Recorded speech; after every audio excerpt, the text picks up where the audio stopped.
Hello दोस्तों, स्वागत है आप सबका मेरे आज के इस वीडियो में। दोस्तों, आज के इस वीडियो में मैं आपको बताऊंगी जो डीएलएड थर्ड सेमेस्टर वालों की इंटर्नशिप कुछ लोगों की लग गई है और कुछ लोगों की लगने वाली है। अब इंटर्नशिप आपकी जो कि स्टार्ट हो गई तो आपको लेसन प्लान यानी कि पाठ योजना तो बनाना ही होता है।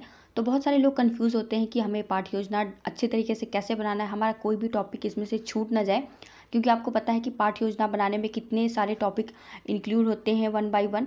तो वो सारी चीज़ें एकदम बारीकी से एकदम अच्छे तरीके से आपको आज के इस वीडियो में मिलने वाली हैं। बस वीडियो को आपको एंड तक देखना है, आपको सब कुछ समझ में आ जाएगा कि आपको लेसन प्लान बनाना कैसे होता है।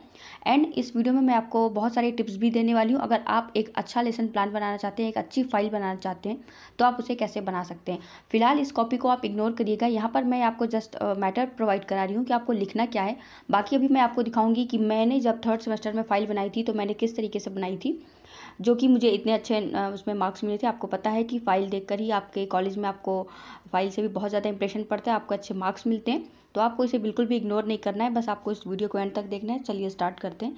देखिए, सबसे पहले तो मैं आपको ये दिखा देती हूँ कि यहाँ पे सबसे पहले आपका फ्रंट पेज जो होता है वो आपको जैसा मन हो आप उसे बनाइए, अच्छे से डेकोरेट कीजिए। उसके बाद जो नेक्स्ट होता है पेज, वहाँ पर आपको इंडेक्स बनाना होता है।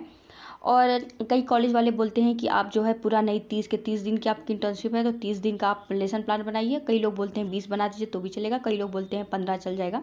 तो हमारे यहाँ भी ऐसे 20 चल जाता था, हम लोग बस 18-20 बना देते थे। अब बाकी आपके कॉलेज में जैसा रूल हो वैसे आप लेसन प्लान बनाइएगा। फिलहाल मैंने यहाँ पर 20 तक आपको दिखाया है कि आप 20 तक बना सकते हैं। हमने भी 20 ही बनाया था अपने टाइम पे। तो इस तरीके से आपको अपना इंडेक्स रेडी करना होता है। यहाँ पे आप क्रम संख्या लिखते हैं, यानी जो कि आपका पाठ योजना नंबर होता है 1 2 3। फिर आपको यहाँ पे डेट डालनी होती है। मान लीजिए आपका जो है इंटर्नशिप स्टार्ट हुआ है 5 तारीख से, तो 5 तारीख का आप यहाँ पे डाल दीजिए। जो भी आपका डेट स्टार्ट हो फर्स्ट डे वाला आप लिख दीजिएगा। उसके बाद अगर आपको 20 बनाना है तो आप कुछ डेट जो है छोड़ छोड़ के लिख दीजिएगा। अगर आपको 30 के 30 ही बनाना है तब तो आपको लाइन से लिखना ही पड़ेगा, संडे छोड़ करके आपको इसमें डेट डालनी होती है। यहाँ पे आप अपना विषय लिख दीजिए। और एक चीज़ हाँ, मैं आपको ये भी बोल देना चाहूँगी कि ये जो थर्ड सेमेस्टर वाले होते हैं, थर्ड सेमेस्टर वालों की जो इंटर्नशिप होती है वो होती है 3 से लेकर 5 तक। तो इसलिए आप ये गलती बिल्कुल मत करिएगा कि आप 1 या फिर 2 का बना दीजिए। और इस वीडियो में मैं आपको ये भी बताऊंगी, अगर आपको बुक नहीं मिल रही, क्योंकि बहुत सारे लोग परेशान रहते हैं, हाँ भाई हमें सब कुछ पता है, हम लेसन प्लान बना तो लेंगे लेकिन हम बनाए कहाँ से, हमें बुक नहीं पता है, हमें मैटर नहीं पता है। क्योंकि मुझे अच्छे से पता है आप में से कई सारे बच्चे हैं जो डेली डेली पढ़ाने नहीं जाते हैं। तो मैं आपको ये भी बता दूंगी कि आपको बुक सारी कहाँ मिल जाएंगी, वहाँ से आप देख देख करके अपना लेसन प्लान बहुत अच्छे से रेडी कर सकते हो। फिलहाल तो ये सारी चीज़ें आपको इस तरह से विषय डालना होता है, कक्षा डालना होता है। फिर बहुत सारे लोग हस्ताक्षर का भी टिटिम्मा करते हैं, खैर हम लोग नहीं करते थे। आपकी जैसी इच्छा हो, मन करे तो आप कर लीजिएगा, बाकी आपकी इच्छा। तो इसके बाद आपको सबसे पहले क्या करना है, ये करने के बाद आपका आता है सबसे पहले पाठ योजना नंबर 1। जब आपका पहला है तो आप 1 डालिए। उसके बाद यहाँ पे आपको डेट डालनी होती है, जो भी डेट है। फिर यहाँ पे आप कक्षा डालिए, 3 4 5 जिस भी कक्षा का है ये वो डालिए आप। फिर विद्यालय का नाम डाल दीजिए, क्योंकि आप अभी थर्ड सेमेस्टर हैं तो आपकी प्राथमिक विद्यालय में लगती है इंटर्नशिप। यहाँ पे आप लिख दीजिए प्राथमिक विद्यालय। फिर आपके जो भी विद्यालय का नाम है आप वो यहाँ पे लिख दीजिए। और उसके बाद आपको यहाँ पे कालांश, यानी इसको बहुत लोग चक्र भी बोलते हैं, तो कालांश चक्र वही होता है जो हम लोग बोलते हैं ना, हाँ भाई दूसरा पीरियड तीसरा पीरियड, वही वाला है। यहाँ पे आप द्वितीय प्रथम जो भी है आपका वो उस हिसाब से डाल दीजिए, इसकी कोई चेकिंग नहीं होती है। फिर यहाँ पे आपकी अवधि कुछ 35 कुछ 40 लोग ऐसे डालते हैं, तो उस तरीके से आप डाल दीजिए। आपका जो है विषय मैंने यहाँ पे लिखा है, तो आपको पता है कि आपके विषय का नाम जो है इस समय प्राथमिक विद्यालय में बुक का नाम है कलरव, तो आप कलरव लिख दीजिए, ज़्यादा बेटर होगा।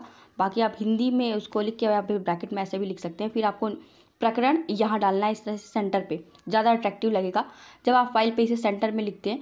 उसके बाद आपको यहाँ पर जो है सामान्य उद्देश्य लिखना होता है। सामान्य उद्देश्य में आपको नॉर्मल चीज़ें लिखनी होती हैं कि हाँ हम बच्चों आज क्या पढ़ाने जा रहे हैं।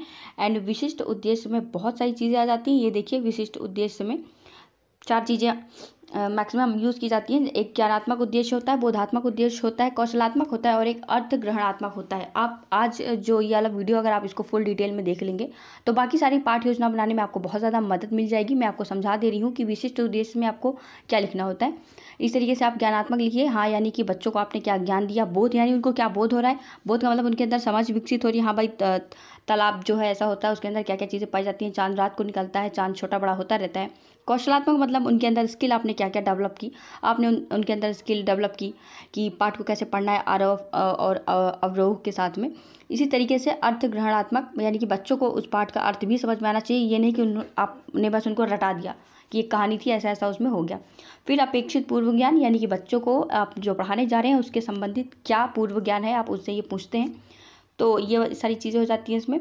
उसके बाद होता है आपका सहायक सामग्री। सहायक सामग्री क्या है आप अच्छे से जानते हैं। एक तो आपकी पाठ्य पुस्तक हो जाएगी, दूसरी क्लास में जितनी भी चीज़ें हैं, चौक है, डस्टर है, श्यामपट्ट है, वो सारी चीज़ें तो आप यूज़ करते ही हो। फिर प्रस्तावना में आपका वो आ जाता है जो आपने पाठ को स्टार्ट करने से पहले आप काम करते हैं। प्रस्तावना स्टार्टिंग में तो शिक्षक क्रिया होती है और यहाँ पे छात्र क्रिया होती है। शिक्षक बच्चों से पूछता है एक नॉर्मल क्वेश्चन, मतलब कि 2-3 क्वेश्चन पूछता है, उसके बाद उनको तीसरे या फिर चौथे क्वेश्चन में बच्चों को फंसाना होता है। ऐसा ज़रूरी नहीं कि आप समस्यात्मक प्रश्न क्रिएट ही करिए, नहीं है तो कोई बात नहीं, इस तरीके से आप लिख दीजिए बच्चे आप कहाँ रहते हैं, ये है वो है। बच्चों आप तालाब के बारे में सवाल बताइए, तो बच्चा फंस जाएगा, भाई तालाब के बारे में उसको इतना नहीं पता है, क्लास 3 का ही है था। उसके बाद फिर आप उद्देश्य कथन डालिए कि हाँ बच्चों आज हम तालाब में चांद नामक पाठ पढ़ेंगे। अगर इसी तरीके से आप मैथ का बना रहे हैं, इंग्लिश का बना रहे हैं या फिर किसी भी सब्जेक्ट का बना रहे हैं, तो वहाँ पे उसका ये इस तरीके से डाल के फिर स्टार्ट करिए। फिर प्रस्तुतिकरण, यानी अब आपने क्या क्या किया, उस पाठ को आपने कैसे पढ़ाया, वो होता है आपका प्रस्तुतिकरण। फिर यहाँ पे आपकी शिक्षक क्रिया, छात्र क्रिया आ जाती है। शिक्षक क्या करता है, आदर्श वाचन करता है। यहाँ पे आपको इस तरीके से हेडिंग डाल करके एक लाइन खींच देनी है। फिर लिखना है आदर्श वाचन में शिक्षक ने क्या किया, शिक्षक ने पढ़ाया, और उसका छात्र जो है आदर्श वाचन करेंगे। बंदरों ने, ये इस तरीके की एक लाइन है, वही बोला उन्होंने, फिर इसको छात्र ध्यानपूर्वक सुनेंगे। फिर अनुकरण वाचन होगा और उसके बाद होगा भावार्थ। और फिर इसमें क्रियाकलाप होती है, यानी कि छात्र जो है कुछ मतलब शिक्षक जो है कुछ अलग तरीके से बच्चों को बताते हैं कि बंदर की एक्टिंग मान लो कर दिया उन्होंने, अभिनय कर दिया। बहुत सारी चीज़ें होती हैं जो आपको जो भी समझ में आप लिख सकते हो। बाकी अगर आप चाहें तो एज इट इज़ ये भी छाप सकते हो। फिर बोध प्रश्न होता है। बोध प्रश्न में उसमें जो है पूछते हैं कि हाँ बच्चों की कितनी समझ विकसित हुई है, उसको चेक करने के लिए बोध प्रश्न किया जाता है। फिर यहाँ पे निरीक्षण कार्य होता है, उनको आप थोड़ा सा गृह कार्य जो दे देते हैं उसको घूम घूम कर चेक करना होता है, वही आपका निरीक्षण कार्य में आ जाता है। फिर होता है आपका पुनरावृत्ति प्रश्न, यानी कि एक बार आप फिर से चेक करिए बच्चों को कि हमने जो पढ़ाया था इनके दिमाग में बैठा है या नहीं, अभी मैं क्वेश्चन करके देखूँ इन्हें आ रहा है ये चीज़ या नहीं, तो बच्चे उसका आंसर देते हैं। ये होता है, अगर आप ने गए होंगे, अगर आप लोगों ने पढ़ाया होगा तो आपको पता होगा। बाकी अगर आप लिख रहे हैं तो आपको ऐसा नहीं है ना कि आप लिख ही लीजिए, आपको उसका मतलब भी पता होना चाहिए, इसलिए मैं आपको सबको समझा दे रही हूँ। फिर आप बच्चों को गृह कार्य दे दीजिए, जो आपने पढ़ाया है उससे रिलेटेड आपको बच्चों को गृह कार्य देना है। और अब मैं आपको एक चीज़ और बता देती हूँ। देखिए, अगर आप फाइल बनाने जा रहे हैं, अगर आपको ये लगता है कि हाँ भाई मुझे अच्छे से फाइल बनानी है और आपको अपना इंप्रेशन बनाना है, तब आपको मैं बता रही हूँ कुछ इस तरीके की फ़ाइल बनाइए जिसमें कि एक एक पेजेस लगा करके धागे से उसको गांठ मारनी होती है। वो फाइल बहुत ज़्यादा अट्रैक्टिव लगती है।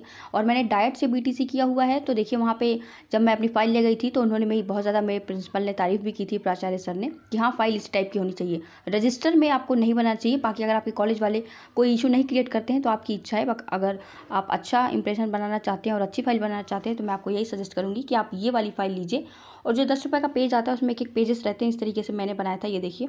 तो एक एक पेज आपको इसमें लगाने हैं। और हाँ, वहाँ पे जो बच्चों का क्लास में पढ़ाते समय प्रस्तुतिकरण रहता है, उसमें एक काम और होता है, श्यामपट्ट कार्य। तो श्यामपट्ट कार्य के लिए आप बहुत ज़्यादा अच्छा इंप्रेशन बनाने के लिए कुछ इस तरीके से अपना क्रिएट कर सकते हैं। ब्लैक पेपर लेके आइए और उसके बाद उसको कट करके यहाँ पे सिल्वर पेन से आपको एक एक चीज़ लिख देनी है, जो चीज़ आप श्यामपट्ट पे करते हैं। तो ये देखिए बिल्कुल श्यामपट्ट जैसा दिख रहा है कि हाँ श्यामपट्ट में आपने इस तरीके से किया और बहुत ज़्यादा अट्रैक्टिव लग रहा है और लग रहा है कि हाँ ये बिल्कुल श्यामपट्ट का कार्य है। काला काला आपका बोर्ड होता है, उस तरीके से आप वाइट चॉक से लिखते हैं तो वो एज इट इज़ यहाँ पे लुक देता है। तो ये बहुत ज़्यादा अट्रैक्टिव हो जाता है और आपको मार्क्स लाने के लिए आप समझ रहे हैं काफ़ी ज़्यादा सपोर्ट करेगा, अच्छा है। और यहाँ पे मैंने जो भी कुछ भी बताया उस हिसाब से अगर आप अपनी फ़ाइल बनाएंगे तो डेफिनेटली आपका फ़ाइल बहुत बहुत अच्छी होगी, आपकी फ़ाइल अच्छी बनेगी। और इसके अलावा अगर आपको ये चाहिए कि हाँ आपको कोई और सब्जेक्ट का या फिर और पाठ योजना चाहिए तो उसके लिए आप मुझे कमेंट कर दीजिएगा। मैं जल्दी ही कोशिश करूँगी कि उसके ऊपर भी एक नया लेसन प्लान लेकर आऊँ और आपकी हेल्प कर सकूँ। वीडियो अच्छा लगा हो तो प्लीज़ इसे लाइक ज़रूर कर दीजिएगा। एंड अगर आप मेरे चैनल पर न्यू हैं then please do subscribe to my channel.